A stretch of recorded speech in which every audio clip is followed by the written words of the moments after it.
जय श्री राधे कृष्ण। श्रीमद्भागवत महापुराण के प्रथम स्कंद के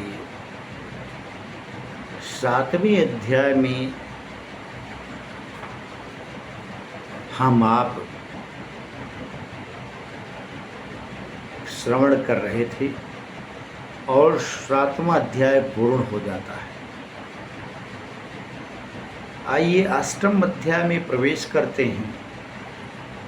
अष्टम अध्याय की कथाएं बड़ी ही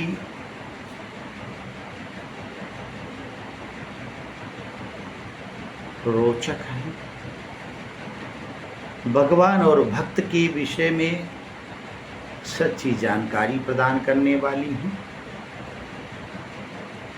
श्री सूत जी कहते हैं क्या, अथ ते संपरेतानां स्वानुमुदकमीक्षतां दातुं सकृष्णा गंगायां पुरस्कृत्य ययुः स्त्रियः ते निनीयोदकं सर्वे विलप्य च भृशं पुनः आप्लुता हरिपादाब्ज रजः पूतसरे जले। अथ ते संपरेतानाम, इसके बाद स्वानुमुदकमीक्षताम, स्वानुमुदकमीक्षताम, मुदकम इक्षताम दातुम सकृष्णा गंगायाम पुरस्कृत्यम ययुः स्त्रियः। अर्जुन इत्यादि, युधिष्ठिर इत्यादि ने गंगा में अपने पूर्वजों के लिए उदक दिया, जल दान दिया। उनके लिए जो भी तर्पण श्राद्ध इत्यादि की व्यवस्था बन रही थी किया। ते निनीयोदकं सर्वे विलप्य च भृशं पुनः आप्लुता हरिपादाब्ज रजः पूतसरे जले। उस भगवान के चरणों से निकले पवित्र जल गंगा से सबका कल्याण हो जाता है। फिर क्या था, तत्रासीनं कुरुपतिं धृतराष्ट्रं सानुजं गांधारीं पुत्रशोकार्तां पृथां कृष्णां च माधव। सब लोग उस हस्तिनापुर में प्रवेश करते हैं। किसके साथ, तत्रासीनं कुरुपतिम। धृतराष्ट्र की मृत्यु नहीं हुई थी। धृतराष्ट्र और सहानुजम अपने छोटे भाइयों के साथ गांधारी को लेकर, जो अपने 99 पुत्रों के शोक की ज्वाला में जल रही थी, पृथा, कुंती, कृष्णाम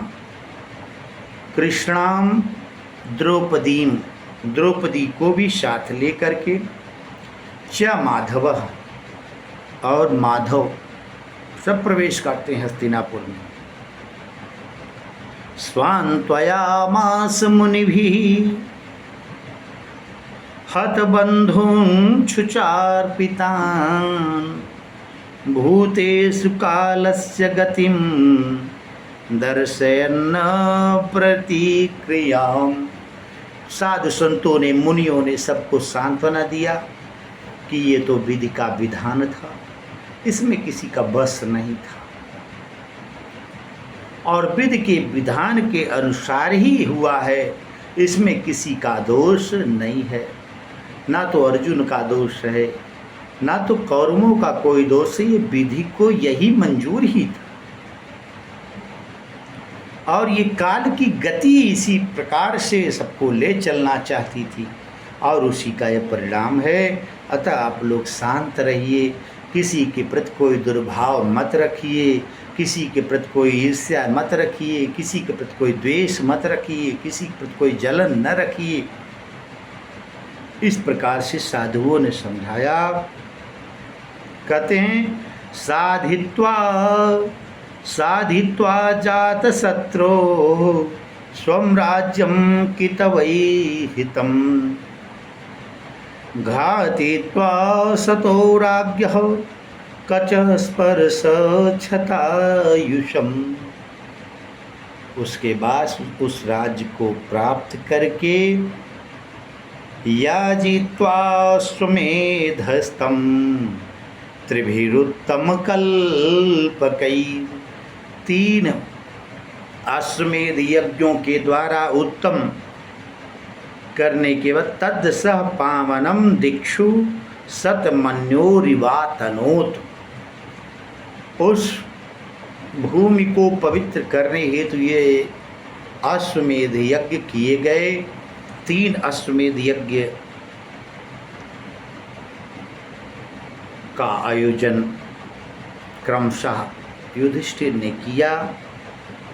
और होता क्या है, आमंत्र पांडुपुत्रांश्च शनैरोद्धव संयुता द्वैपायनादिभिर्विप्रै पूजितै प्रतिपूजितः। द्वैपायन कृष्ण द्वैपायन वेद व्यास जी भी वहाँ पधारे और सबकी विधिवत पूजा हुई। अन्य ब्राह्मण भी वहाँ उपस्थित हुए। और गंतुम कृतमतिं ब्रह्मन् द्वारकां रथमास्थितः उपलेभे भिधावन्ते मुत्तरां भयविह्वलां। यज्ञादि के संपन्न हो जाने पर भगवान श्री कृष्ण को लगा कि मैं बहुत दिनों से यहीं रह गया हूँ, मुझको द्वारिका जाना चाहिए। बहन का घर है तो क्या हुआ, क्या यहीं रहेंगे, ये भी भाव था। और इस बात के लिए भगवान ने अपने रथ को जैसे ही बुलाया, रथ पे चढ़ने ही वाले थे, रथ से आगे बढ़ने ही वाले थे। एक पैर अभी रथ पे था, एक पैर जमीन पे था। उसके बाद ही जो घटना घटती है उसके विषय में हम आप अगले वीडियो में जानेंगे। तब तक के लिए जय श्री कृष्ण, जय श्री राधे श्याम।